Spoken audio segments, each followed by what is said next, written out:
If it was a 19-year-old out there right now that's watching you, trying to follow in your footsteps, what would you tell them? What would 33-year-old Ceno tell 19-year-old Ceno? Man, I tell myself take my time, man, get established. You know what I'm saying? And it's because if you're trying to do what I'm doing in dogs, you need to get established because you gotta have just like you gotta have a stable home for your parents.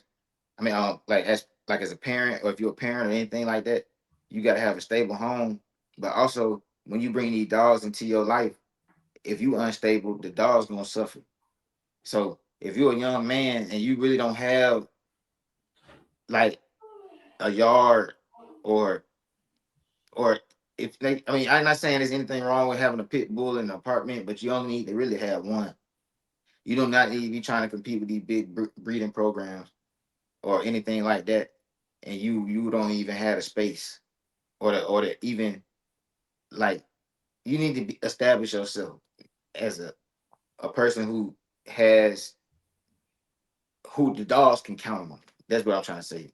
You gotta, if you want to get into these dogs, be a person that the dogs can count on.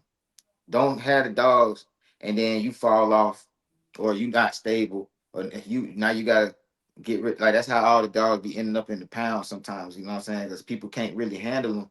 They want them. Their eyes get big. Like, man, I want me something like that. But you gotta have lifestyle to be able to support a dog like that.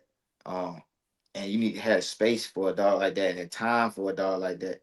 So don't just jump into it thinking like you just gonna do what somebody else doing, and your life ain't even really all the way together. Like, you don't have a set career. Like, you just need to get yourself established before you bring. It's the same thing. Like, I don't look at dogs like kids. I don't like saying that, but they, in a way, they your dependent though. They are your dependent, and the way they live is dependent on you. So the same way that you plan when you want to start a family, it's almost the same thing with the dogs. So I would say somebody who's 19, like when I was 19, so like going back to what I said at the beginning, my first yard I ever had, I lost that whole yard. All them dogs went to the pound. I made sure that never happened again. But me trying to do something like that I seen somebody else doing, but I'm at a young age. I was like 21. You know what I'm saying? Like, I'm trying to do something, but I wasn't established. I ended up, I'm gonna just say straight up, I ended up on the run from the police, bro, in the middle of all that shit. And man, them dogs was secondary. Yeah, I'll tell Mhm. you straight up, like, me talking myself at 19, bro, but all that shit brought was pain.